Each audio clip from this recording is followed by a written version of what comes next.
Welcome to mister Vishwa. நான் உங்கள் விஸ்வநாதன். நம்ம இன்னைக்கு பார்க்க போகிறது என்னன்னா, ஆக்சுவலி நான் இந்த கார் வாங்கின புதுசில் ஒரு வீடியோ போட்டிருப்பேன். கார் வாங்கின புதுசு கிடையாது, இப்போ கொஞ்ச நாளைக்கு முன்னாடி கார் வாங்கக்குள்ள எனக்கு நடந்த விஷயங்களை வச்சு ஒரு வீடியோ அப்படின்றது போஸ்ட் பண்ணியிருப்பேன். கண்டிப்பாக அதை பார்த்துருப்பீங்க எல்லாருமே. அதுக்கு நிறையா பாசிட்டிவ் ரிவ்யூஸ் அப்படின்றது நிறையா வந்துச்சு. ஸோ ஷோரூமில் வந்துட்டு இருக்கக்கூடிய பிரச்சனைகளை வச்சு நம்ம ஒரு வீடியோ போட்டிருந்தோம். அப்போ நான் சொல்லியிருப்பேன், நான் எனக்கு இந்த காரில் ஃபாக் வந்துடுச்சு, இந்த மாதிரி வந்துட்டு ஃபாக் வந்துடுச்சு அப்படின்னா ஸோ அதை எப்படி சரி பண்ணுறதுன்னு கூட எனக்கு தெரியாது அப்படின்னு நான் சொல்லியிருந்தேன். நான் அதுக்கு நிறைய பேர் கமெண்ட் பண்ணியிருந்தீங்க. நிறைய பேரில் ஒருத்தர் மட்டும் தான் கமெண்ட் பண்ணியிருந்தார். என்னன்னா, அதாவது யூசர் மேனுவல் இருக்கும்ல, அதை பார்த்து தெரிஞ்சுக்க வேண்டியதானே அப்படின்ற மாதிரி வந்துட்டு கேட்டிருந்தாரு. அப்போ தான் நான் இன்னொரு விஷயம் யோசித்தேன். நம்ம வந்துட்டு யூசர் மேனுவலை பார்த்து தெரிஞ்சுக்கிறதுக்கு அப்புறம் எதுக்கு ஷோரூமில் சேல்ஸ் பண்ணுறதுக்கு ஒரு டீம் அப்படின்றத வச்சுருக்கிறாங்க? காரை பற்றின விளக்கத்தை சொல்கிறதுக்காக தான். மக்கள் நம்மளே கன்வின்ஸ் ஆகிட்டா ஸோ இவங்க எப்படி இதை வந்துட்டு இவங்க செஞ்சது தப்பு அப்படின்றத ஒத்துப்பாங்க. சரி, ஓகே. எனிவே அது ஒருத்தர் தான் கமெண்ட் பண்ணியிருந்தாரு, பட் இருந்தாலும் சொல்லணும்னு நினச்சேன். அப்படி வந்துட்டு இது ஒன்றும் மொபைல் கிடையாது இல்லை, நம்ம வாங்கிட்டு நோண்டி பார்த்து தெரிஞ்சுக்கிறதுக்கு. இது நம்ம லட்சக்கணக்கில் கொடுத்து வாங்குறது. ஒருவேளை லட்சக்கணக்கில் ஒரு மொபைல் வச்சிருக்கலாம், பட் லட்சக்கணக்கில் கொடுத்து வாங்குற பொருள் நம்ம வந்து ஃபிசிக்கலாக டிரைவ் பண்ணுறோம். நம்ம மட்டும் போகிறது கிடையாது, நம்ம கூட வந்துட்டு ஒரு 4 பேர் வராங்க. அப்படின்றதுனால நம்ம வந்துட்டு ஒரு விஷயத்த தெரிஞ்சுக்கிறது ரொம்ப ரொம்ப நல்லது. ஏன்னா அந்த பாயிண்ட்ல நான் ரோட்ல வந்துட்டு ஃபுல்லாக ஃபாக் ஆகிட்டு நின்னது எனக்கு தான் தெரியும். ஸோ அந்த ஒரு இன்சிடென்ட்ல சரி, ஓகேங்க.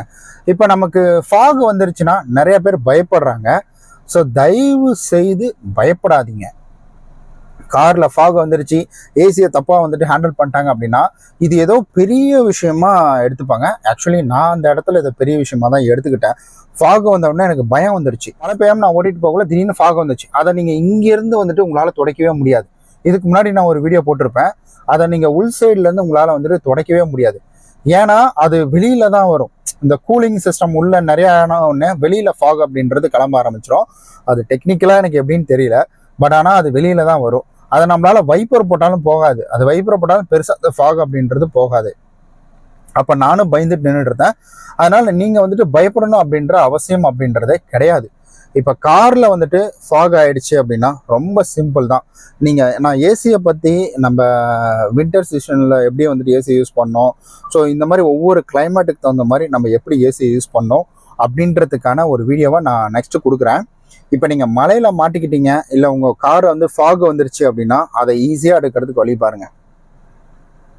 இப்போ நம்ம ஏசி ஆஃப் பண்ணி வச்சுருக்கிறோம். ஃபாக் வரணும் அப்படின்றதுக்காக தான் ஏசி ஆஃப் பண்ணி வச்சுருக்கிறோம். இப்போ ஏசி ஆன் பண்ணிக்கலாம். நீங்கள் ஏசி ஆன் பண்ணோடனே உங்களுக்கு ஃபாக் அப்படின்றது அதிகமாக எங்கே வரும்னா பின்னாடி மேபி வரலாம். பின்னாடி வந்துட்டு ரொம்ப ரேரு. ஸோ அங்கெல்லாம் வந்துட்டு உங்களுக்கு ஃபாக் வருதுன்னா ரொம்ப ரொம்ப ரேரு. அது வந்துட்டு மேக்ஸிமம் வராது. ஏன்னா அங்கே வந்துட்டு ஒரு அலுமினியம் லைன் மாதிரி கொடுத்துருப்பாங்க. அது என்னாகும் பார்த்தீங்கன்னா உங்களுக்கு ஃபுல்லாக ஹீட்லேயே இருக்கும். இப்போ ஃபாக் வந்த உடனே நீங்கள் பண்ண வேண்டியது என்னென்னா ரொம்ப சிம்பிள். எல்லாருமே ஏசி ஆஃப் பண்ணிவிடுவாங்க. ஒரு சில விஷயங்கள்லாம் கடகடன்னு வந்துட்டு செய்வாங்க பதட்டத்தோட. ஸோ அந்த மாதிரி எதுவும் பண்ண தேவையில்லை. ஸோ ஃபாக் ஆன் பண்ண உடனே இந்த ஃப்ரண்ட் அப்படின்னு இருக்கு பார்த்தீங்களா, இந்த ஃப்ரண்ட் அப்படின்றத கிளிக் பண்ணிவிடுங்க. இதை நீங்கள் கிளிக் பண்ணிங்கன்னா இந்த இடத்துல உங்களுக்கு ஏசி வர ஆரம்பிச்சிடும். ஸோ இங்கேயும் உங்களுக்கு ஏசி வர ஆரம்பிச்சிடும்.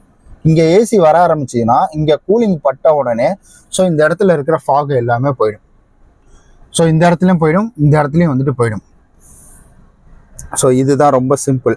ஸோ அப்படி இல்லைன்னா நீங்கள் இதை கூட வச்சுக்கலாம். இது வந்துட்டு ரியர் பின்னாடி வர்றது, இது பிரச்சனை கிடையாது. ஸோ நீங்கள் இதை வச்சுட்டிங்கனாலே உங்களுக்கு ஃப்ரண்ட்டில் ஏசி வந்துட்டு இந்த போனட் இருக்குது பார்த்தீங்களா, இந்த போனட்டில் அடிச்சு உங்களுக்கு ஃபுல்லாக இந்த இடம் வந்துட்டு இருக்கிற ஃபாக் எல்லாமே போயிடும். நீங்கள் பயப்படணும் அப்படின்ற அவசியம் கிடையாது. அதே போல் நீங்கள் இதை ஆன் பண்ண உடனே இது போயிடும். இது ரெண்டுமே வந்துட்டு ஆன் பண்ணிக்காதீங்க. ஸோ இது ஆஃப்லேயே இருக்கட்டும். இது நீங்கள் வந்துட்டு ஆன் பண்ணிங்கன்னா இப்போ பாருங்களேன், இப்போ 2 ஆனில் இருக்கா, நம்ம இதை ஆன் பண்ண உடனே இப்போ மாறிடும் பாருங்கள், இது ஆஃப் ஆகிடும். அப்போ அது ஆஃப்லேயே தான் இருக்கணும். நீங்கள் ஃபாகு போனதுக்கு அப்புறம் நீங்கள் வந்துட்டு நார்மலாக ஆட்டோமேட்டிக்காக இதை ஆன் பண்ணிவிட்டு நீங்கள் ஃபாகை வந்துட்டு ஆஃப் பண்ணிக்கலாம். ஸோ ஃப்ரண்ட்டில் வர்ற இந்த மாதிரி வந்துட்டு நீங்கள் ஆஃப் பண்ணி வச்சுக்கலாம்.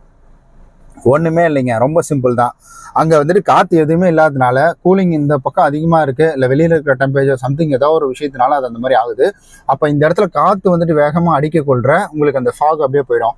அப்படி இல்லைன்னா நீங்கள் ஏதாவது வந்துட்டு அந்த இதெல்லாம் வச்சுருப்பாங்க பார்த்தீங்கன்னா வேக்கமு, அதில் ப்ரெஷர் போட்டு நீங்கள் அடிச்சிங்கன்னா கூட அது வந்துட்டு போயிடும். அதெல்லாம் நீங்கள் அவ்வளோலாம் வந்துட்டு இது பண்ண தேவையில்லை, பயப்படவே தேவையில்லை இதில்.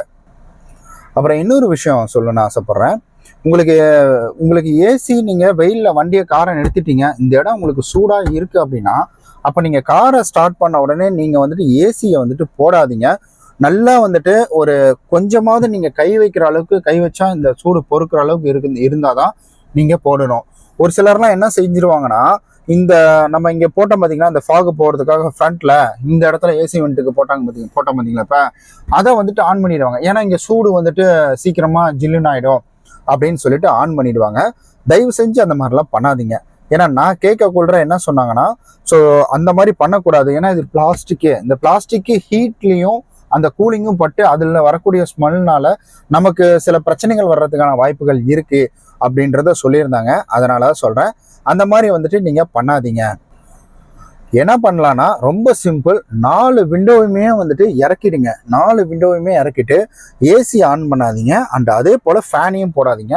4 விண்டோவையும் இறக்கிட்டு நீங்கள் என்ன செய்கிறீங்கன்னா, மரத்துக்கு நிழலில், மரத்துக்கு அடியிலையாவது நீங்கள் ஒரு 2 நிமிஷம் இல்லை நீங்கள் காரை வந்துட்டு கொஞ்சம் மூவ் பண்ணீங்க அப்படின்னாலே உங்களுக்கு ஆட்டோமேட்டிக்காக அந்த காருக்குள்ளே இருக்கிற ஹீட் அப்படின்றது ரெடியூஸ் ஆக ஆரம்பிச்சிடும். ஏன்னா நமக்கு வந்துட்டு வண்டி ரொம்ப ஸ்பீடாக போகல அப்படின்ற மாதிரி நினைப்போம், ஆனால் கார் அப்படின்றது இடத்துல சருன்னு தான் போவோம்.